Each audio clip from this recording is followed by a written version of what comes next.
Welcome to the OnScript podcast, your home for world-class conversations on scripture and theology, where you get to meet some of the best in the field. Visit us at onscript.study. Say hello on Twitter at OnScriptPodcast and stop by our Facebook page at facebook.com/OnScript. Hi, everybody. Welcome back to the OnScript podcast. This is Matt Lynch coming to you from Cheltenham in the UK. Thanks for listening in. I want to say thank you at the start to Ed Hatkey for his tireless efforts in producing this show. Thank you so much, Ed, for all that you do. Thanks also to Rebecca Terhune and Tommy Mullman for their help with marketing, media, and communications. If you have the opportunity to give us a ratings on iTunes or wherever you listen in, that would be very much appreciated. Okay, on to the episode. Enjoy.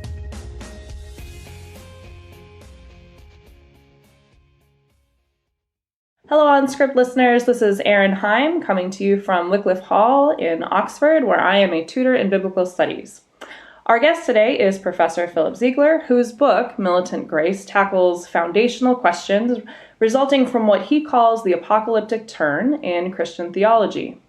Now, Phil's book encompasses a dizzying array of Christian theologians, from Luther and Calvin to Kierkegaard and Barth and Bonhoeffer, and somehow he even manages to be conversant with biblical scholars like Ernst Käsemann and J. Lewis Martyn and John Barclay and Beverly Gaventa.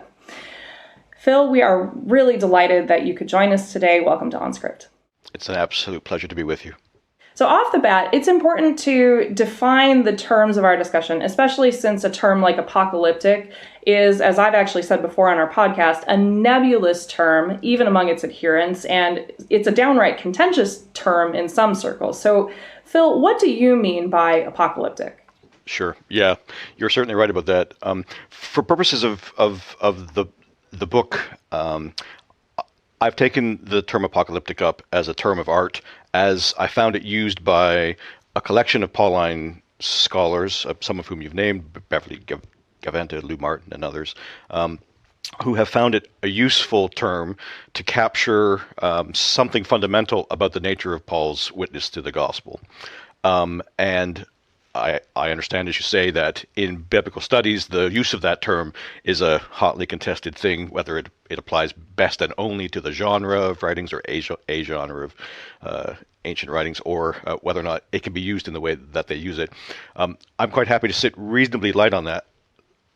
I find it useful as a term to capture something which I'm sure theologically we could find other words for. I mean, you could use the word eschatological to express much of what's here, but there's a kind of forcefulness to the term apocalyptic, which I find helpful, and an evocation of something of the character of the events that are at stake in what Paul wants to say about the nature of God's saving activity in Jesus Christ that I find useful.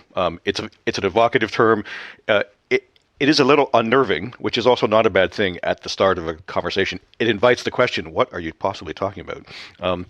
And that at least is a question which we can follow on from. So in other conversations I've had, I've been happy to sort of say that if there were other language that were possible to express as concisely as the term apocalyptic does what's going on here, I'd be happy to use them, and so I'm not wedded to it as a kind of essential piece of language, but I do find it very, very helpful, and for just those kinds of reasons that it draws attention to something fundamental about what Paul is saying and doing with the gospel, and it's a hook on which I can hang the number of specifically theological aspects about his witness, which I find are so important for my own thinking theologically at the minute.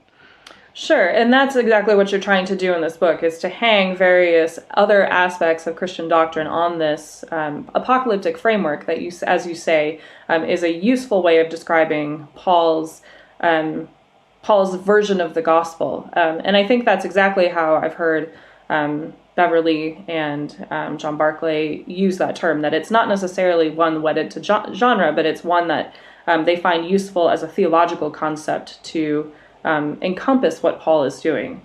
I think Douglas... Yeah, just so. Yeah, go ahead. Just so. No, I was going to say, I mean, it's to take it as a synonym, which of course it is even in translation, of the term revelation, is exactly right. And what it allows me to lift up from Paul and then to think about theologically is the character of that revelation as both a disclosure, true, but even more fundamentally an event that affects and determines the nature of reality itself.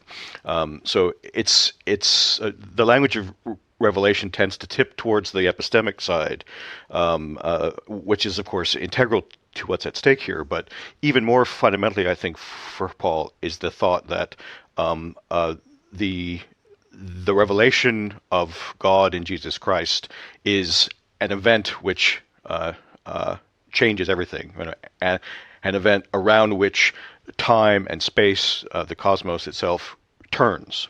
Right? And so it's the eventful character of that, the reality determining character of that event, the effectiveness of that event. All of those things, I think, can be expressed under the rubric of Revelation, obviously. But the language of Apocalyptic really helps to bring that out, right? Whatever else an apocalypse is, it's something that makes something happen, right? It's a happening, an occurrence. So that particular piece of the meaning of the word, I find extraordinarily helpful. Yeah, I think that's a helpful distinction too, to distinguish the event that then determines epistemology and everything else from just a category of epistemology where we somehow realize something that was always there. That's definitely not the focus of an apocalyptic theology. Is that fair to say? Yeah. Yes, for sure. Yeah. The other language which I've sort of imagined you could use is you could put this whole thing under the rubric of Advent, right? The arrival of God, the coming of God, the appearance of God. I mean, all of those terms are ones which I would think are in the kind of cloud, the linguistic conceptual cloud that I'm trying to use the word apocalyptic here to capture, and they all have that force of the arrival of something new and unheard of that changes the circumstance in which we find ourselves. And whatever else Paul thinks about the gospel, I think he certainly thinks that. And you write about this apocalyptic turn and you speak about it with a great deal of conviction. So how did you get interested in the apocalyptic turn, and why do you think that this issue, this framework, is such an essential one, perhaps the essential one for Christian theology? Sure. So my own kind of encounter with it, I suppose, feels a bit happenstance. I hadn't really come across it as a student in theology in Toronto, where I did all of my work in the 1990s. But I spent a year at the University of Princeton at the Center for the Study of Religion on a postdoctoral placement in 2001, 2002.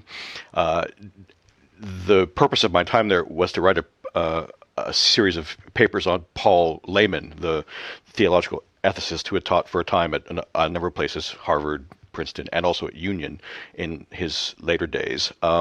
And while I was there, his papers were deposited in the seminary archive relatively recently, and I was working through his literary legacy there.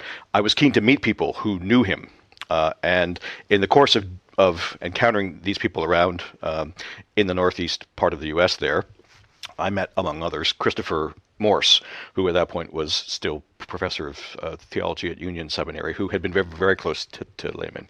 And Christopher is a very hospitable guy. Everyone who knows him will know what I mean. He was keen not only to kind of speak to me about Lehman, but also to be sure that I met other people who knew him. And so he and I traveled up on the train to New Haven one afternoon to meet Dorothy and Lou Martyn, who were living there in their retirement at that point. And Lou, as other guests you've had in the past have told you stories about one of Lou's great gifts was to connect people who he thought needed to be together. And so after I had met him, I had a series of other people kind of contact me saying, Lou Martyn said we have to get together and talk, including Beverly and Susan Eastman and others. And so those kind of personal contacts have been a way in which I've been led into the discussion in that particular way. I think materially, what caught my eye about it initially was the way in which it suggests that there's a way of understanding Paul that puts the radicality of divine grace at the very heart of the matter again. And this, from my theological point of view, was an extraordinary, exciting proposition. And the way in which it does that, of course, was new to me. All the sort of interest in the cosmological and the turning of the ages and the three-agent drama, the sort of features that are the hallmarks of a lot of that scholarship. These were novelties to me, things I was excited to get my head around, to sort of contemplate. And the more that I did that, the more I found that this idiom really did help to communicate the force of Paul's understanding of grace and its radicality in a way that other ways of speaking about these matters that I had kind of acquired through the years and had become commonplace for me were unable to do. And so the wager of the book, kind of as it's emerged over a decade, essentially, has been a series of attempts to think about what it might look like to take systematic theological responsibility for these kinds of developments in Pauline studies. And I suppose part of the essential character of that, or why it's so sort of a burden that I felt needed to be picked up, is that Protestant theology in particular, I'm coming to the Reformed side of the Christian tradition, Protestant theology in particular is exposed, I think in a particularly strong way, to developments in understanding Paul, right? I mean, some of the basic convictions at the root of those traditions in their distinctiveness, understandings of grace and faith and justification and election and so on, sort of Paul's suite of soteriological convictions and commitments, those categories are particularly exposed to changes in the way that we read Paul, right? And whatever else Protestant theology is, I suppose, in my view, it's the kind of theology that wants to hear Paul aright. Not only Paul, clearly, but with a particular kind of intensity, Paul. And so the thought that these sorts of developments in Pauline exegesis put real pressure on the traditional ways of thinking and speaking about soteriological matters in particular seemed to me something that really just couldn't be bypassed, right? And so the work that's gathered together in the book is essentially my attempt just to think through some of that pressure and to try to think about and to explore what might happen if we took this way of reading Paul seriously. What kinds of things might we need to say differently about our understanding of salvation, about the nature of Jesus Christ, about our understanding of space and time, so on, so on, so on. So to kind of trace out the doctrinal consequences of an adjusted or a revolutionized, perhaps, depending on your point of view, reading of Paul. So I think that's kind of where it comes from in human terms as well. But materially, it's theology's exposure, in particular, to the importance of Paul's witness to the soteriological core of Christian faith that I suppose made it unavoidable for me, at least as a theological thinker, to work with this new understanding of Paul in this way.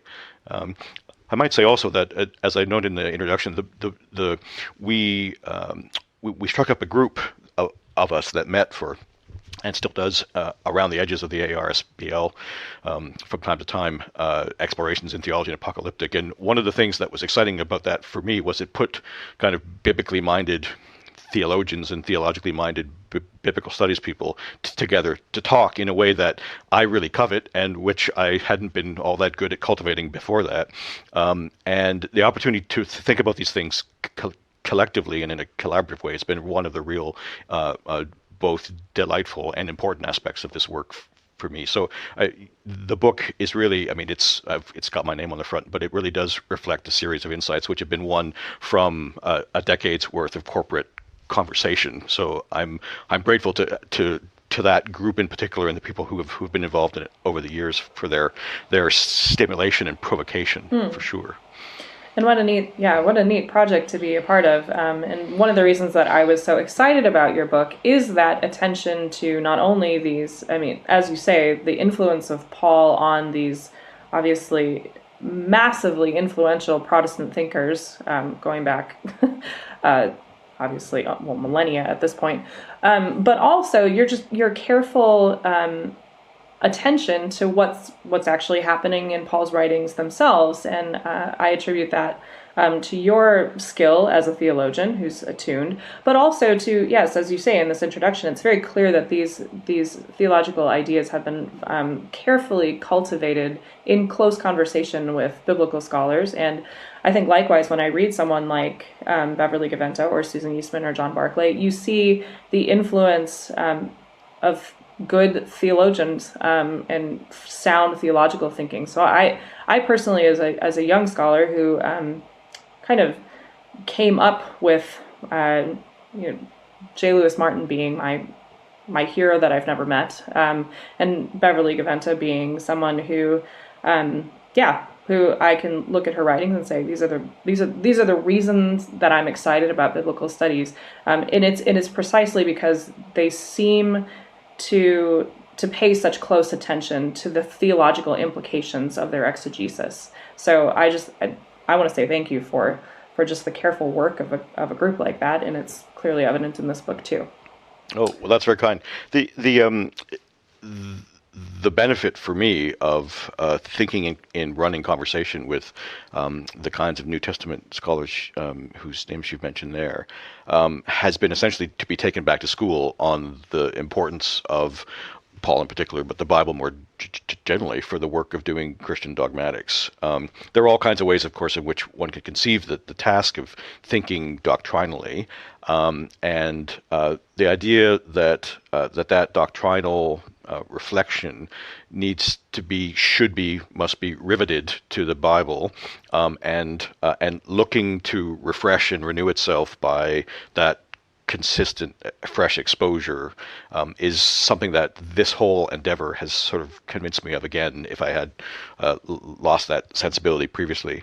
I should say, I do feel that I'm sort of reaching outside my comfort zone in a lot of places here. I as anyone does in a extended theological education, had a fair amount of training in the biblical study side of things, but I don't count myself an exegete of any significance whatsoever, and so I realize that I'm particularly reliant on the scholarship of others, but that seems to be the way that things both kind of can and ought to be done, right? So it's been a great joy to have had my theological thinking kind of pulled back into proximity with the Bible and kind of held there in a way that I'd like to think would be a mark of the rest of my work going forward as well. So what I didn't mention in our introduction is that Philip actually has a long pedigree in theology. He holds, I think I counted 5 degrees total or something like that, from the University of Toronto, University of St. Michael's College, then Victoria University, University of Toronto some more. And you're also ordained to the Order of Ministry in the United Church in Canada. And you were a junior fellow then at Massey College, and you did, as you mentioned, this postdoc at Princeton before you taught, I think, a stint at Atlantic School of Theology, and then you finally have migrated to the University of Aberdeen, where you now hold a personal chair in Christian Dogmatics. That's a pretty illustrious career path. So what set you on this path in the first place to becoming a professional theologian? That's interesting. I didn't imagine that this was my vocational direction of travel when I got to the end of my high school studies. I started my university work actually at the Royal Military College in Canada, which is the sort of equivalent. It's a tri-service college, a bit like West Point for all 3 services. And I was training to be an artillery officer and studying English as my degree. A couple of years into the program, I realized I had made a kind of vocational error of a significant size, and so left that program and moved sideways to finish my undergraduate studies in what I thought was to be English literature at the University of Toronto. It turned out that transferring to the University of Toronto was a complicated business, and it was easier for me to finish in religious studies than it was in English. So that's what I did, in part because I was excited to go there for 2 reasons. One was to have the chance to be close to Emmanuel College and the Toronto School of Theology more generally, which is where I subsequently went on to do my theological training, but just to be there as an undergraduate, to be close to that and to get a chance to suss out what was going on there and what kind of educational opportunities there were, because at that point I was working through our church's discernment processes for ministry.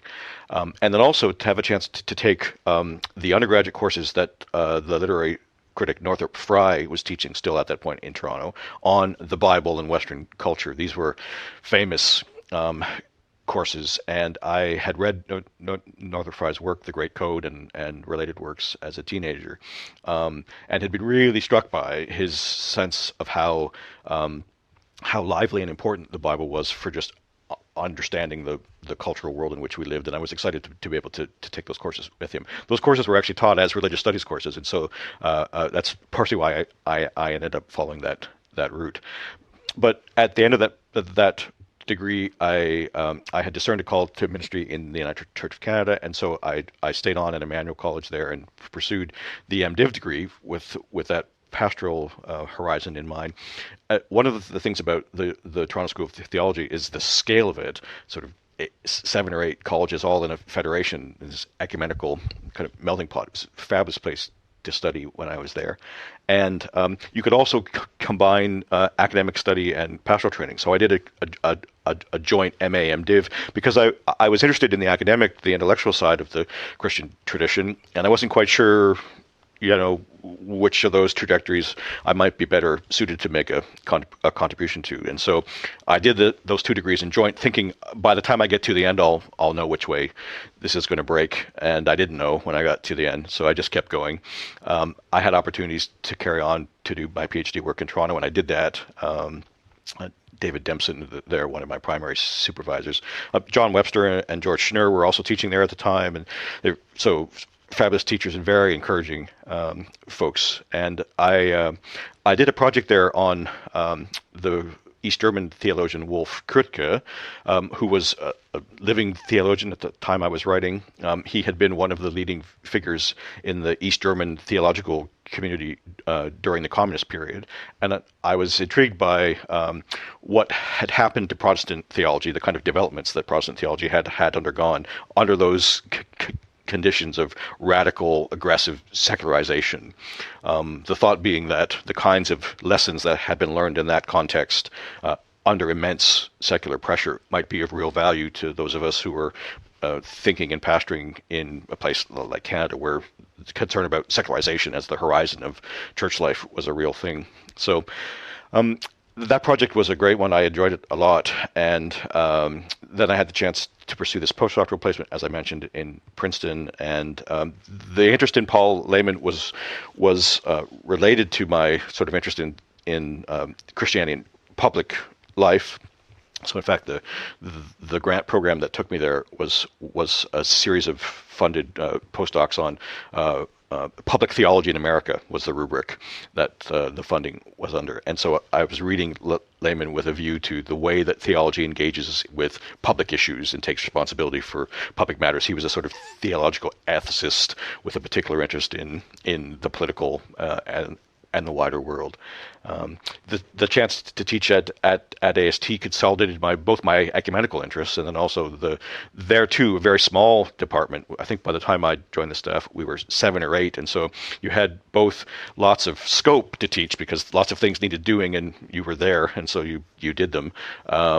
But it also meant that we worked very closely together with colleagues in other sub-disciplines. You couldn't afford to be precious about that, and so lots of very happy and fruitful encounters with New Testament colleagues, people working in related kinds of fields. So I like to think that my interest in the keeping the proximity of biblical study and theology together emerged in part from that time in Halifax. And it's certainly been a feature here in Aberdeen over the years too. We've had New Testament scholars here who have been interested in the theological in ways that have been very open. Francis Watson was on the staff when I joined and was my original mentor here. And theologically too, the people who I have and continue to work with here are also very interested in that conversation. So yeah, it's been a good environment to work in. I feel really blessed by all of that. And if a lot of our OnScript listeners are either students in theological education of some stage, or they are early career People kind of like me, I guess we're the podcast generations. But if you had one piece of advice to give people who are starting out, what words of wisdom would you have? Oh, that's tricky. A single piece of advice. Chase the questions you love. It's a real privilege to have time and space to think about these sorts of matters of real, even ultimate concern.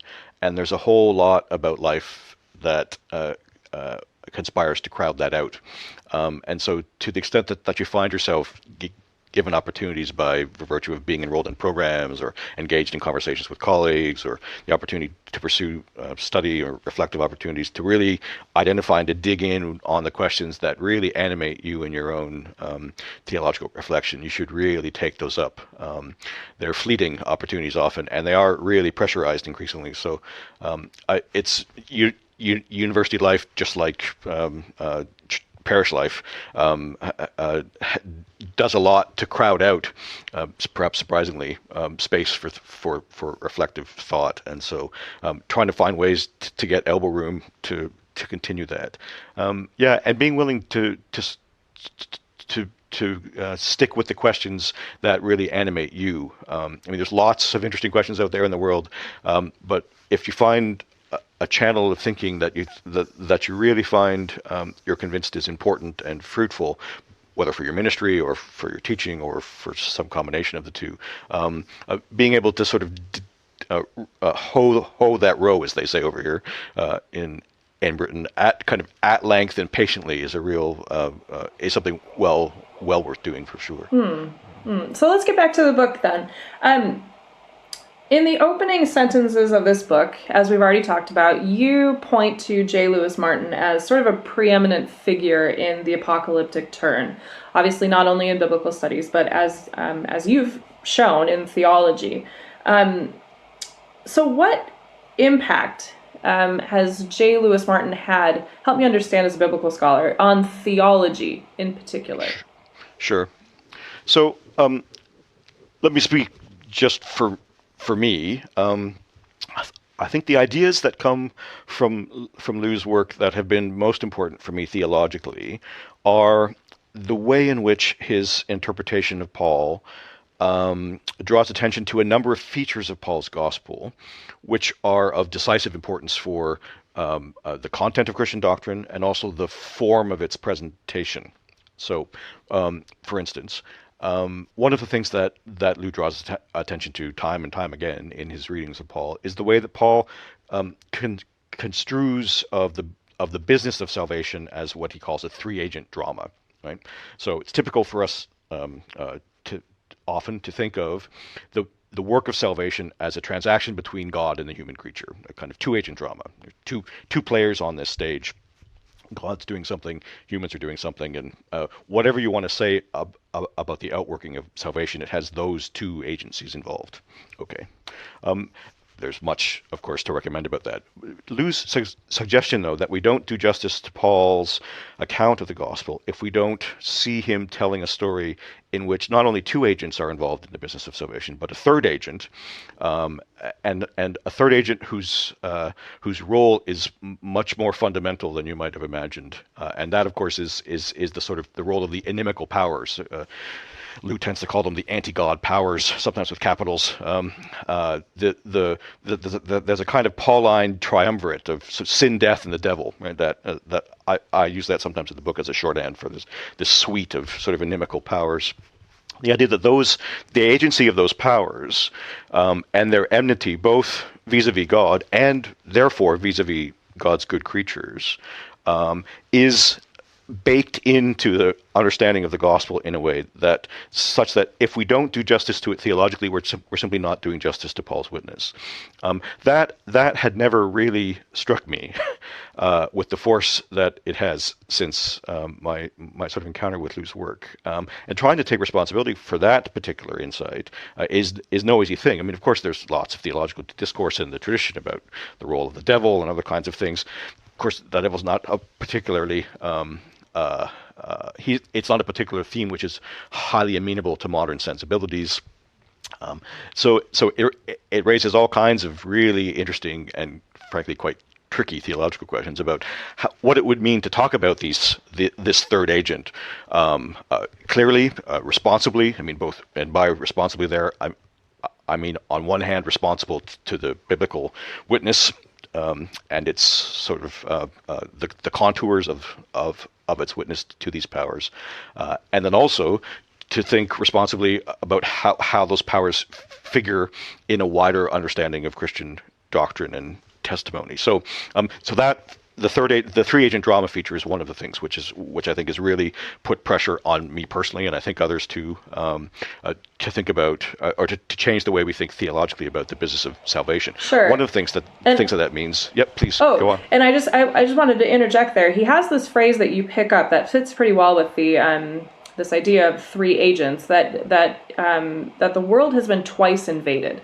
And that's a pretty important foundational piece of the framework that you're laying out in the book. So I wondered if you could talk about what you mean, and maybe what Martyn means when he says that the world has been twice invaded in relation to these anti-God powers and the three-agent drama. Yeah, good. So the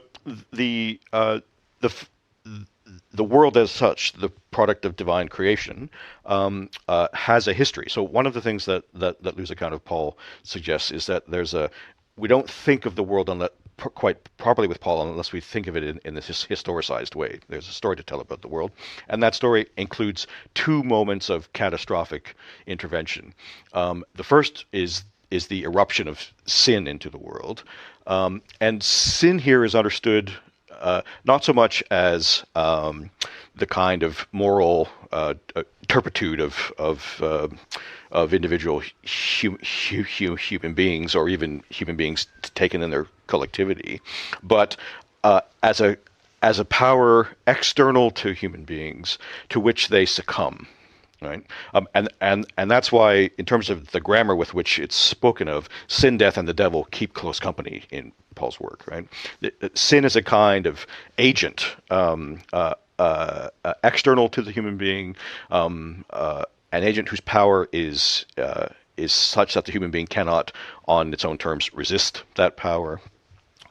A power that literally invades the creation. It doesn't belong there, right? It's not part of the good creation. It's alien. It's properly alien to it. It has no proper place. It's not to be kind of reasoned with or accommodated or rationalized. Its structure is sheer negativity, right? It's profoundly inimical to the goodness of God and to the goodness of God's creatures and their flourishing. So that invasion remakes the world, as Lou puts it, right, in sort of one stage. He then speaks about Paul's understanding of what God does in Jesus Christ as a second invasion. So this language of invasion he's fond of it. What it's trying to capture then again is that the outworking of saving grace in Jesus Christ is not a kind of natural emergence from the flow of history. It doesn't just kind of happen as a result of the imminent processes of the unfolding of things, but rather God arrives on the scene, as it were, in a new and unanticipated way in Jesus Christ to again, his language, you find it in Kesaman, to reclaim that creation which has been falsely lorded over by sin. And so you can hear already in his idiom the kind of martial metaphors that are so common here. One of the things that does, I think, theologically for us is it helps us to rethink again the way we think about sin. This idea of sin as an inimical power, a third thing, which is not just the kind of consequences of human finitude and folly, though no doubt those things are weaponized by sin, to be sure. But sin as a genuinely third and in some ways utterly alien agent in the midst of the creation. It puts themes like lordship on the table again, right? One of Kesaman's great questions, who is the Lord of this world? So the thought that there's a contest going on between this kind of the usurpacious power of sin and the rightful lordship of God, and that the human creature is whatever it is in the midst of that struggle, right? And that the business of divine salvation is to redeem, to liberate creatures out from under the lordship of sin, the false lordship of sin, and to restore them to the proper lordship of the God who is their creator, redeemer, and savior. So that way of thinking, it puts the motifs of redemption and liberation at the front of the way we think about soteriology. There's a chapter in the book which concentrates on that and suggests that you can think about reconciliation as a moment internal to this wider account of redemption, so that we don't have to lose sight of themes of guilt and forgiveness and whatnot, but that the major motif, the kind of leading and coordinating motif, is in fact redemption out from under the usurpacious lordship of sin. That for me has been one of the really exciting bits of sort of Lew's theological consequences. And again, those themes have been they've been at work in the tradition, of course, over time, and so they're not sheer novelties. But the way that Lew and those who are thinking in and around that apocalyptic reading of Paul come on to Paul is that they really do help to bring those themes to the surface as ones which in my mind require important theological reception, and then sort of the consequences of that reception lead us in all kinds of interesting and I hope fruitful directions in rethinking and republishing the basic shape of the Christian message. So if I can play devil's advocate for just a minute then,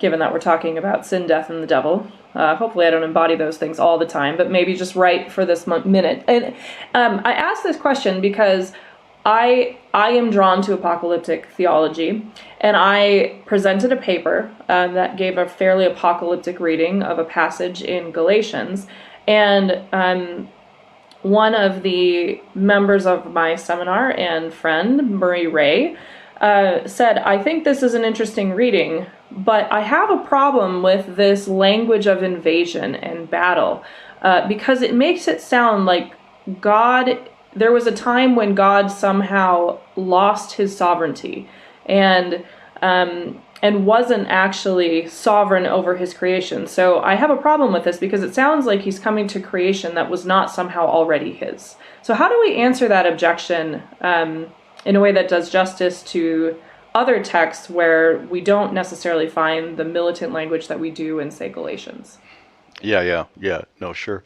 So that, of course, is that's a genuine and a very apt theological consideration.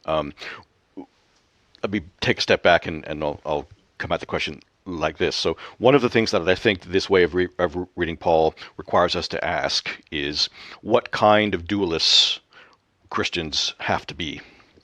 And this question, in the way that Murray put it to you, helps us to clarify one of the kinds of dualists which we're not to be. And that is a kind of, this way of reading Paul does not commit us to a kind of dualism of origin, or a kind of originary dualism that would pit sort of God and anti-God as two equivalent divine powers contesting over a creation or something. Yes, that's right. Yeah, we're not committed down that line. That's for sure.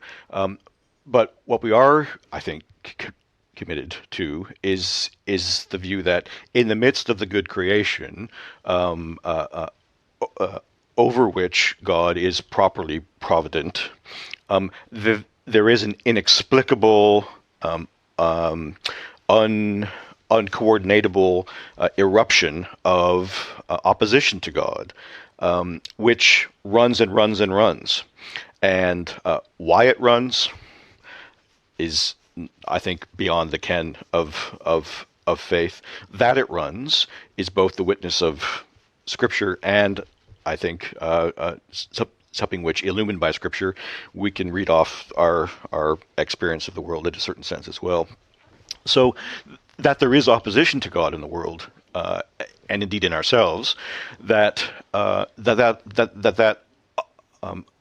opposition is an object of God's concern, is an object of God's sovereignty for sure, but the mode of that sovereignty, the mode in which God seems to want to confront and to encounter that eruption of opposition, is precisely through the outworking of salvation in Christ in the way that we read. And so one of the consequences of this way of thinking for me has been to pull the doctrine of providence ever more closely to the doctrine of salvation itself. That we and that does put pressure on the doctrine of providence. I mean, it's not quite so easy as Murray's question suggests to say, kind of in a comfortable, untroubled way, that divine governance simply means that this sort of disruption at the heart of creation is not a real thing, or not something that needs to be taken seriously, or the kind of thing that one could be relaxed about, or what have you. There are a whole series of possibilities which are simply ruled out of bounds there. And that the mode of God's providence is best understood and illumined kind of reflexively from the way that salvation itself is worked out, so that we don't the worry that we might be able to cultivate a kind of abstract account of providence which floats relatively free of the way we understand salvation. That's part of what causes that disjunction. So I suppose for me the idea of the discourse of invasion, of eruption, of advent even, right, that God kind of comes to the world in Jesus Christ, doesn't so much suggest absence as it suggests the effective appearance in time and space of the God who wills to save his good creation, to save the good creation, precisely by the overturning of this usurpacious power. That is the mode in which God provides, as it were, right? That the mode of divine governance is precisely the mode of salvation.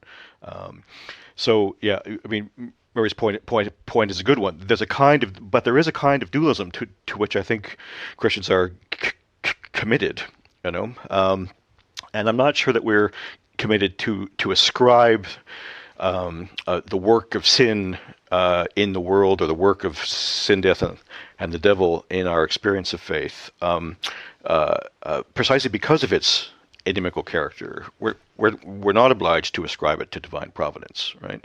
I mean, I think it's entirely within our right, and indeed perhaps an obligation for Christians to confess that there are things that happen in the world which are simply not willed by God, right?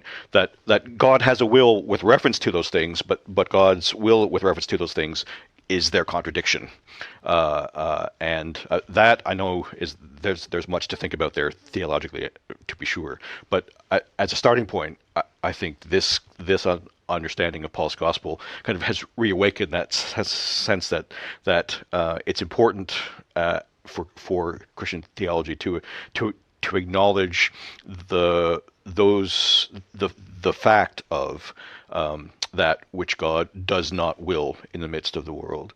Of course, how to think that through theologically, how to work it out doctrinally. But I think that's the burden that I think this work puts theologians like you and I under, and I think those are the right kind of problems to have, precisely because they're the problems that arise from taking this account of the gospel seriously.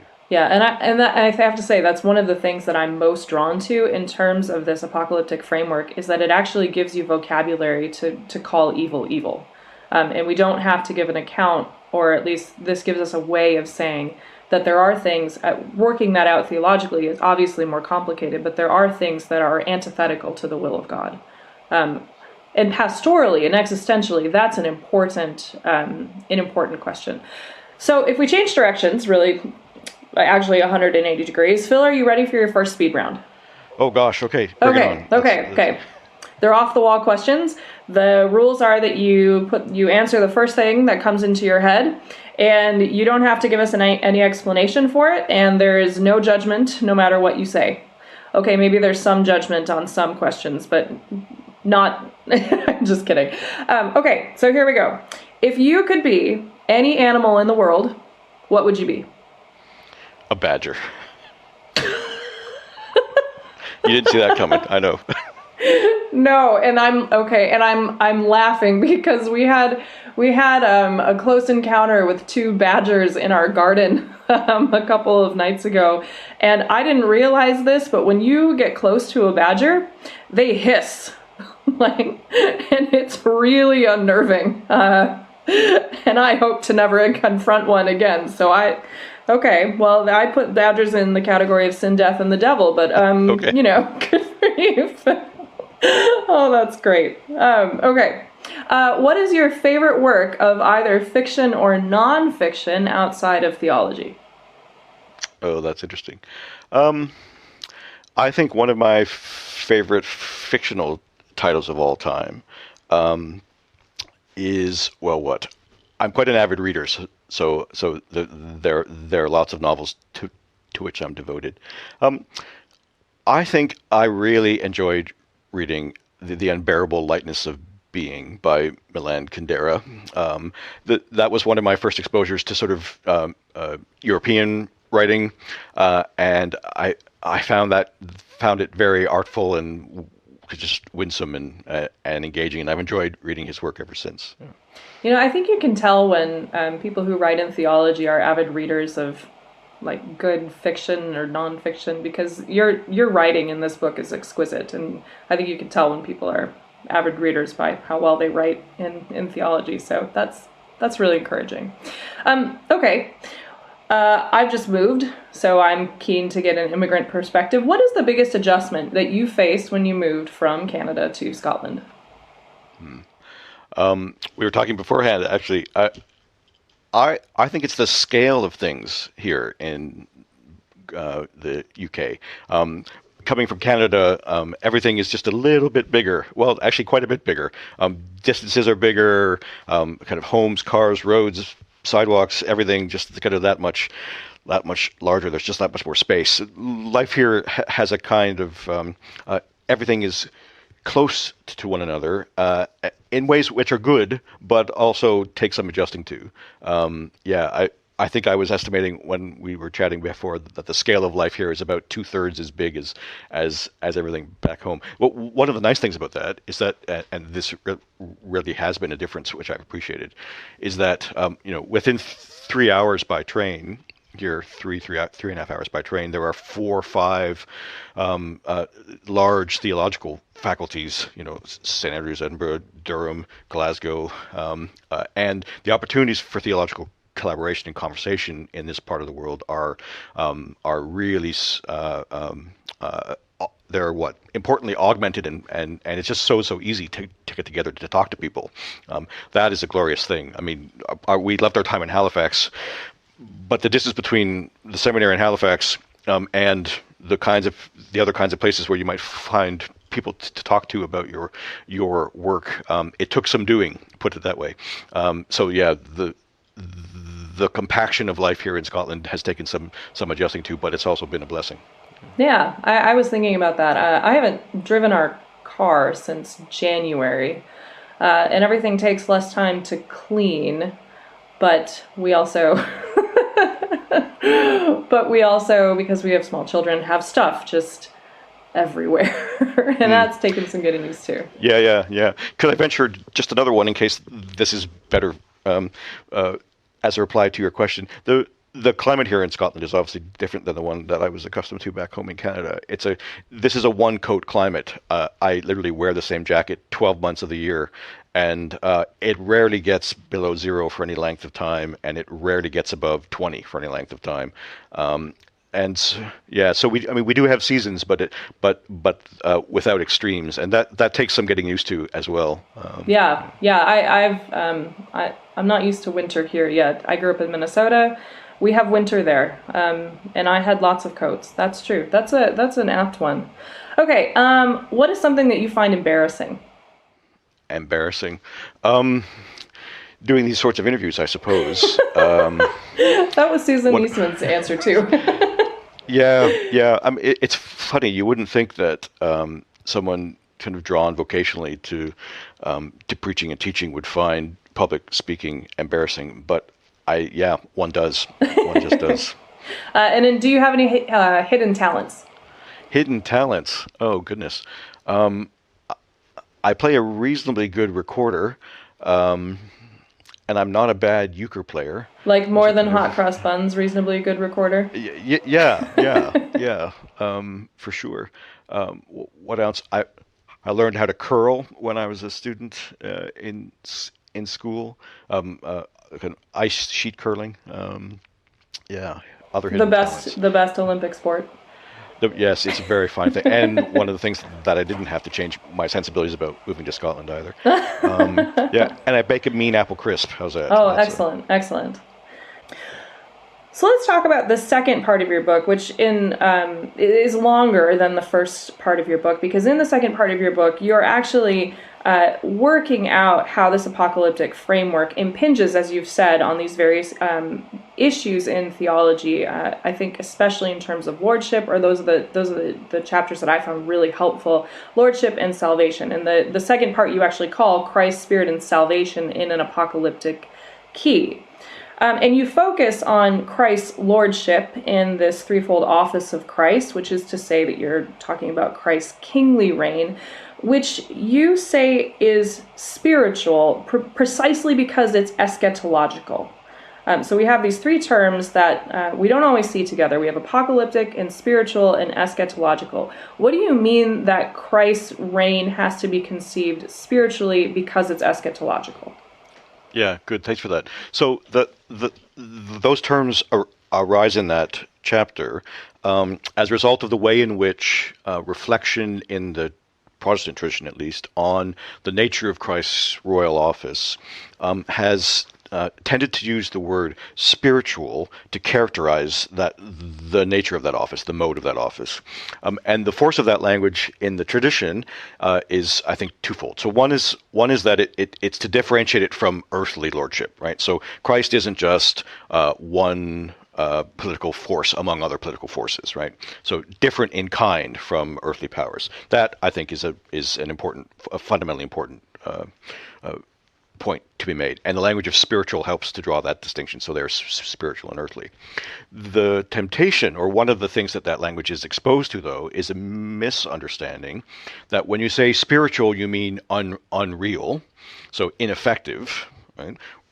Earthly political kings and monarchs and rulers get stuff done, but the spiritual lordship of Christ is a kind of hazy corona that floats over things, but without effect. And whatever the language of spiritual means, I'm keen for it not to have that kind of misunderstanding attached to it. So to call it eschatological is the way that I wanted to suggest that to speak about the lordship of Christ's lordship as spiritual is to suggest that it's manifest in the actual outworking of the work of the Holy Spirit in the world, and that work is eschatological in the sense that it's the pressing home of the finality of the gospel in the midst of lived existence. And so it's effective, right? I mean, that Christ's lordship isn't simply a kind of hazy corona, either floating above political events or, in the inner depths of my heart, which doesn't impinge on the nature of the course of affairs in the world. I mean, quite the opposite. The mode in which Christ's lordship impinges on the world is spiritual, in that it's worked out by the work of the Holy Spirit, in and beyond the scope of the church, in and beyond the scope of the Christian life. So it's spiritual in the sense that it's not earthly, not in competition, sort of equal competition with earthly powers, but sovereign over them. It's spiritual in the sense that it's the outworking, or it's worked out by virtue of the activity, the ongoing activity of the Holy Spirit. That also means that it's present, right? It's not just something which happened in the past. There was a time when Christ sort of acted royally, but now that we're not, that's not going on in the present. Quite the opposite. To call that lordship spiritual is one of the ways in which you speak about it as a present activity, that Christ is presently governing by way of the Spirit, as it were. Sure, and then that bears directly on other doctrines, like our understanding of theological anthropology, because since to be human, as you say, and I'll quote you, is to have life in the body. As a creature of this world, it is to be irrevocably knit into the fabric of the world and always and everywhere subject to rule.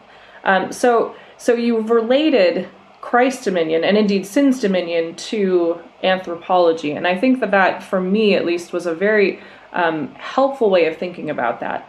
And then you have this other turn with this rule, this language of reign and rule. You say, basically, not only do we have these two possibilities of dominion, the false dominion of sin, and then the spiritual reign of Christ, but actually those two lords have kind of enlisted, to use the military term, their human subjects into their service. And you have this term for Christians who have been enlisted. You have this term, the Church Militant, which is, I'm assuming, where you get militant, or you're picking up Militant Grace. But that's an idiosyncratic term. What do you? And I have to say, one that I maybe struggle with as someone with Anabaptist tendencies. What do you mean by the Church Militant? Sure. So the use of the word militant is an interesting and a dangerous choice of terms for reasons you've intimated. So I think I'd like to say that the primary predicate of the adjective militant here, and in my thinking, is grace. So it's primarily a way of characterizing divine activity which is engaged, active, powerful, effective on behalf of its captured and captivated creature, precisely for the purposes of redemption, and that grace comes against all which is antithetical to it in the world. And so the militancy is a way of naming or calling out the shape of that divine activity as we witness it. To speak of the Church Militant, so in one sense, it's simply to use a very traditional term, which differentiates between the Church Triumphant, i.e. the Church in eschatological kind of glory, and the Church in its pilgrimage here.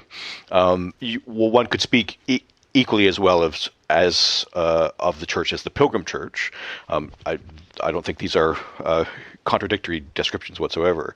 The militancy of the Church is whatever it means, it will mean in correspondence to the militancy of divine grace. So the kind of extraordinary power of self-giving, which is the basic form of divine activity. Likewise, the militant church is marked by a kind of surprising and surprisingly effective in the gift of the Spirit, powerful acts of self-giving, which win back, as it were, creatures from their captivity, are undertaken, actions which are undertaken in the service of attesting. So witness and testimony are important concepts, as you would have seen, attesting to that divine activity and serving it in the world. So proclamation and service are militant insofar as they're caught up in God's own militancy for the salvation, redemption,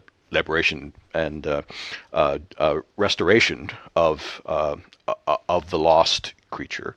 The church, the part of the church's calling, kind of integral to the church's calling, is to be about its Lord's business, I suppose, to put it that way. Yeah. Yeah, that's well said. And kind of to follow up on this, being about the Lord's business, one of my favorite chapters of the book, maybe because of my Anabaptist leanings, was your chapter on Thy Kingdom Come, in which you argue that to pray Thy Kingdom Come, that prayer must be understood eschatologically in order for it to be intelligible at all. And in your words, to pray Thy Kingdom Come faithfully means inhabiting an eschatological field shaped decisively by both Christological and apocalyptic coordinates, and that petitioning God in just this way is properly constitutive of the very fundamentals of the Christian faith. So why, Phil, is Thy Kingdom Come an essentially, fundamentally eschatological prayer? So the coming of the kingdom, the advent of God's reign in and over the creation, is the horizon of all Christian hope. And the prominence of that theme in the Lord's Prayer is striking, actually, and not one which it's funny for all that of course it's a commonplace. It's perhaps because it's a commonplace that we sort of lose our alertness to just how extraordinary that claim is. I think I put at the head of that chapter that as an epigraph that passage from the Didache, which is also taken from one of the prayers from chapter 10 of the Didache, let grace come and let this world pass away. The prayer for the kingdom of God in the Lord's Prayer, I think, materially is identical to the force of that prayer from the Didache, or rather you might think of the Didache as offering a kind of expansive gloss on what it means to pray for the coming of the kingdom.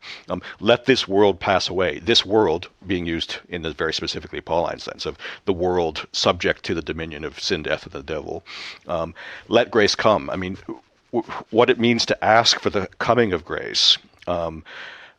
I don't think that we often appreciate how radical a transformation we really are inviting upon ourselves and upon the world in which we live when we utter such prayers. So the force of that chapter was to try to recollect precisely that the profound eschatological ambition, hope of that prayer, and to suggest that we don't pray it lightly. Right? It's and precisely perhaps because it's a sort of piece of the furniture in Christian worship and piety, our awareness of the radicality of that for which we ask here, I think is easily eclipsed. So yeah, the sort of ambition of that chapter was to try to surface that sensibility again for us.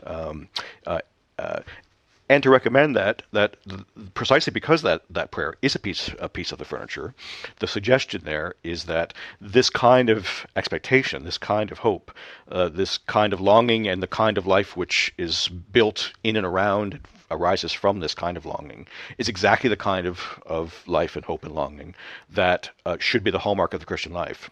Right? So that from its very beginning, everything else that Christians are about is undertaken kind of in and under the horizon of prayer for the coming of the kingdom of God, and hope for that coming. So the way that we orient ourselves in in everyday existence, the kind of ambitions we have for our responsibilities in the sphere of the family or politics or what have you, that all those things are what they are inside and on the basis of what is fundamentally an eschatological orientation towards the advent of the reign of God. Yeah, and then you, and speaking of the Christian life, your third section of the book, you actually unpack some of how this kingdom ethic works out in an apocalyptic key again. So I wonder if we could just skip. I know there's a lot that we're skipping. OnScript listeners, I really would commend this. By one of my other favorite chapters that we don't really have time to talk about because it's kind of it's a complex and very elegant argument is the chapter on T.F. Torrance and Paul Layman's view of natural law, which I found really interesting, especially since we're apparently 2 weeks from Brexit, and how just thinking through those questions, But Phil concludes his book with a chapter on discipleship. And in keeping with the rest of his book, he says that discipleship should be a distinctive evangelical militancy. So what kinds of things do you envision a disciple of the church militant, as you've just said, engaged in doing? Sure. So I think the overarching thought that I have about the nature of discipleship is that it's primarily about the business of giving truthful Christian witness to the God apocalypsed in Jesus Christ. So not so much a question of doing the good as doing that which tells the truth about the God of the gospel and the world, which is the creation, the saved and redeemed creation of that God. And so I suppose it's the kinds of questions which I'm interested in thinking about. If we think about the basic Christian ethos as an ethos of discipleship, and we think of discipleship chiefly as trying to follow in the wake of that which God has done and is doing in the world, then the business of the Christian is chiefly to sort of to discern and to participate in or to act in ways which enact parables of that kingdom, right? To live in ways which conform and which tell the truth about the Lordship of Christ, and therefore in their militant mode testify against the falseness of the Lordship of sin, death, and the devil in all of their concrete forms. Now, the difficulty, of course, is the move from the way I've just described it there, which is a reasonably sort of high-level summation, down to the details of that concrete discernment. But I think that's part of the business of Christian communities in their specific locations, about kind of individual Christian lives lived out here and not there and there, and the business of preaching. To be sure, the business of individual prayerful discernment. I mean, those are the sites where venturing concrete decisions about what manner of living today in this place, what way of disposing myself in the midst of this business discussion or that faculty meeting, God forbid, or this electoral cycle, or what have you, or in the face of this climate crisis, or all the pressing things of our age. What kind of way of being a human being here tells the truth about the Lordship of Christ? Offers itself as an enactment of a parable of the kind of grace that has broken in upon the world, to break it open and to free it from precisely the kind of inimical, the structures of enmity, which are the sort of default options in the world governed by, as it were, sin, death, and the devil. The overcoming of enmity, Paul's, or pseudo-Paul, the language of Ephesians, the tearing down of the walls that divide. I mean, I think we're not left without direction, kind of signposts as to the shape of those activities or their direction of travel. But the thing that I think this way of thinking has really enjoined upon me is the importance of that question of thinking about the Christian life as fundamentally parabolic. Right? We're not bringing in the kingdom; it's too late for that. That's God's about the business of bringing in the kingdom. The advent of God is precisely the context within which our own lives are to be set and understood, and our service to that for which we pray, the coming of the kingdom, is precisely to enact ever so human but genuine parables of the kingdom in all of the places where we actually find ourselves. And so that I myself, at least, have found that one of the real sort of profound upshots of this way of thinking, along with these readers of Paul, to sort of change the way that I think about the nature of Christian ethics, kind of as a discourse, but then more concretely, the shape of the Christian life. What kinds of ways, when I preach, for instance, what kinds of ways am I speaking about and encouraging people to reflect on and conceive of their own Christian existence in the world? It seems to me it makes a difference if we think of ourselves as trying to kind of achieve the good, or if we think of ourselves as trying to live in ways which tell the truth about the one who has made us his own, and whose lordship we endeavor to serve truthfully in the world. That way of the way we speak about the kind of fundamental language with which I want to talk about the Christian life has shifted over the course of this decade, in no small part under pressure from these kinds of ways of reading Paul. And I'm extraordinarily grateful for that, and I think that there's some real salutary elements in that kind of way of thinking about the Christian life. So yeah, and I think I would just point out that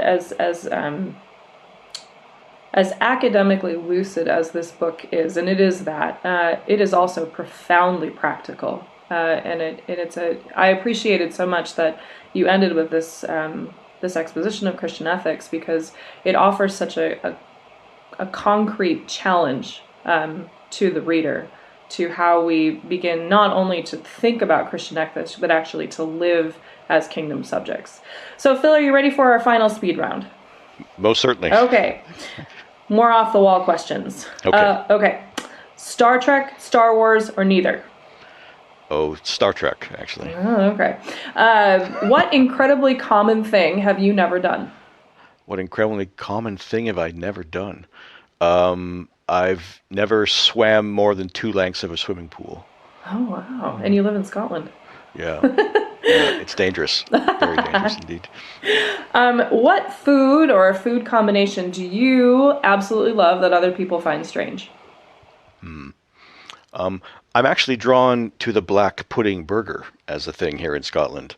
And not everyone finds the addition of black pudding to anything an attractive option. But I can understand why that would be. Yeah. Huh. Well, I'll have to tell my husband about that. He loves black pudding. Okay, we've talked a lot about Satan and death and the devil. So, Phil, if Satan had a soundtrack, what song would be on repeat in hell? oh gosh, I suppose it depends whether we're imagining kind of Satan wanting to enjoy the music that he plays himself, or whether he just wants to torment those who are with him. Wait, are those mutually exclusive? Probably. Well, no, but they might be different. Let's go with the second, assuming that the devil's only interest is the sheer torment of those who are there. I would think a kind of endless Muzak versions of 1980s tunes would probably be the music best designed to engender the kind of suffering that the devil would have an interest in. Wait. So just to be clear, listeners, I think what Phil is saying is that the hold music for most call centers yes, is Satan's soundtrack. I think that's pretty much right. It is a manifestation of sin, death, and the devil. Yeah. There are anti-parables of the kingdom to be found, and that may well be one of them. Okay. What's something you wish was illegal? Something I wish were illegal. Gosh. I'm going to pass on that. I'm not. I can't conjure anything. Okay. At the minute, that's disappointing. I'm sorry. Well, it'll be something you can think about. Maybe the next time you're on hold at a call center. I'll imagine. In fact, perhaps being put on hold at a call center might well be the kind of thing that might. There's sanctions. It's like a civil penalty. Exactly. Okay. This is our two final questions in OnScript are they're pretty standard if you've listened before, and you can name names for the first one. You don't have to name names for the second one, and either way is fine. So the first question that we always ask at the end of an interview is, what is the most important work in theology or biblical studies in the past 50 years? Gosh, I mean, there are lots of candidates, aren't there, for that kind of acclamation.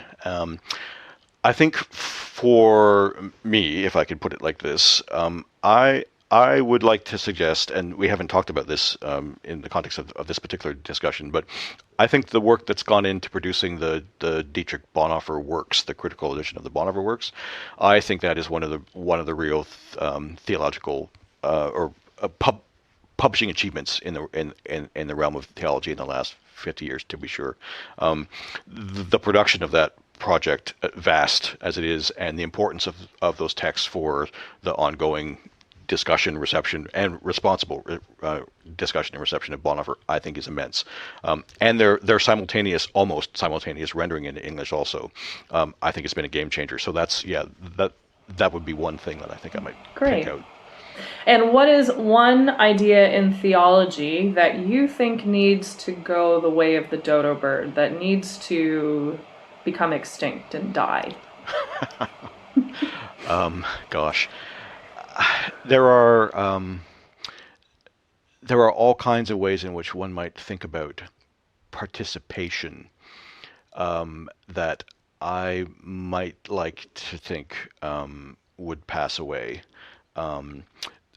that's a category that can mean a whole lot of things. But there's some extraordinarily interesting debate about the value or the limitations of that way of thinking. And I getting that right would be an achievement. And if we got that right, there'd be a lot that we would have to set aside. Okay. So let me offer that as a thought. Okay. Well, friends, that's all the time we have for today. We've been chatting with Philip Ziegler about his book, Militant Grace, which you can purchase on Amazon.